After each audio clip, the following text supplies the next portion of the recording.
saya akan mewawancarai Bapak Deddy Triyono. Saya memilih untuk mewawancarai Pak Deddy dikarenakan beliau ini lulusan sarjana komputer dan saat ini tengah menjabat sebagai manajer operasional di salah satu perusahaan swasta.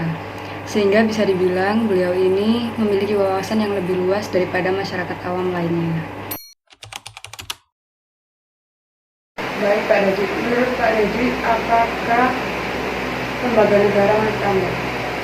Jadi sebelum saya mengatakan apa itu lembaga negara, dari sejarahnya dan semangat para founding father atau pendiri bangsa dengan cita-cita yang sangat luhur, dilandasi dengan semangat perjuangan rakyat Indonesia, bahwa negara ini harus dikelola dengan baik dan benar, sehingga menghasilkan suatu negara dengan tata kelola yang baik, menghasilkan suatu negara yang bermanfaat untuk semua rakyatnya, baik itu dari semua kalangan, lintas agama dan budaya. Jadi landasannya adalah itu, semangat 45, semangat Undang-Undang tahun 1945. Kemudian di Indonesia itu banyak lembaga. Jadi kebetulan Indonesia memiliki sistem demokrasi, negara demokrasi, di mana di situ kita kenal dengan sebutan trias politika. Trias politika ini di situ ada lembaga negara yang disebut eksekutif, yudikatif, dan legislatif. Mungkin sedikit akan saya sampaikan fungsi dari masing-masing lembaga sesuai trias politika tersebut.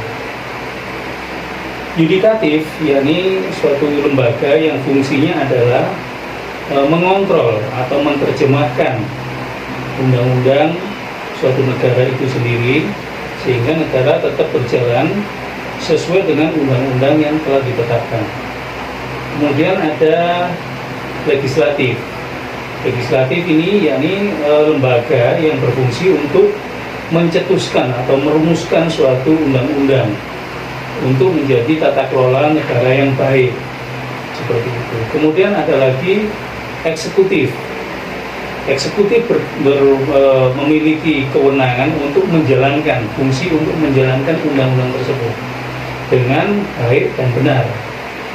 Mungkin kita kasih contoh, misalnya eksekutif adalah Majelis Permusyawaratan Rakyat, Presiden, Wakil Presiden, dan Menteri-Menteri, yang semuanya ini adalah amanat konstitusi menjalankan undang-undang dengan baik dan benar. Kemudian ada lembaga legislatif, yakni lembaga yang melegislasi atau merumuskan undang-undang itu sendiri, sehingga negara Indonesia memiliki tata kelola yang baik.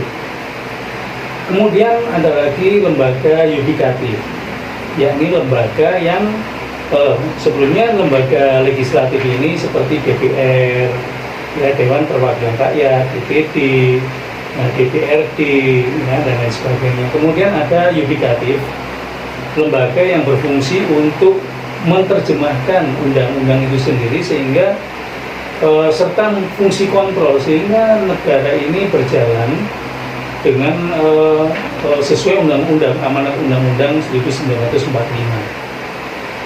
Apa saja lembaga yudikatif di Indonesia? Ada Mahkamah Konstitusi contohnya, ya, terus kemudian Mahkamah Agung, kemudian ada Komisi Yudisial.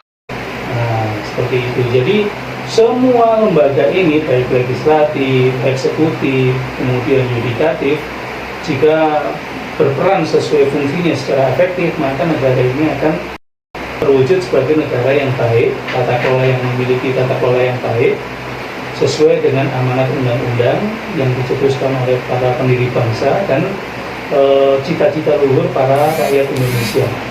Mungkin sekilas itu yang bisa saya sampaikan.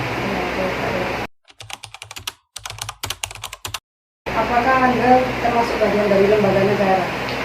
Kebetulan di dalam strata sosial di masyarakat, saya sebagai aspek atau unsur sosial, unsur swasta. Jadi saya tidak terlibat di dalam lembaga-lembaga tersebut, berada di pemerintahan, unsur-unsur pemerintahan.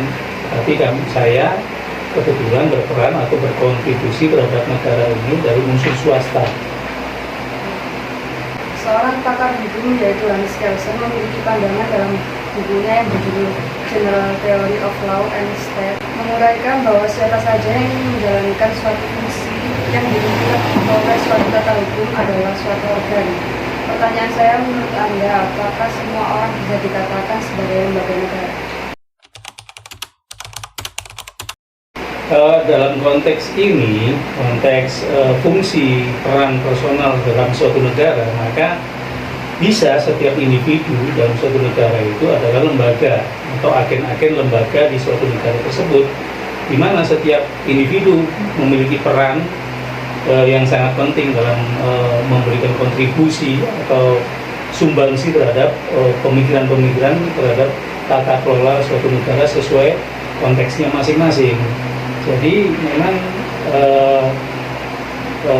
negara tidak luput dari sumber daya atau masyarakat yang mengelola di dalamnya, baik itu secara resmi maupun secara tidak resmi.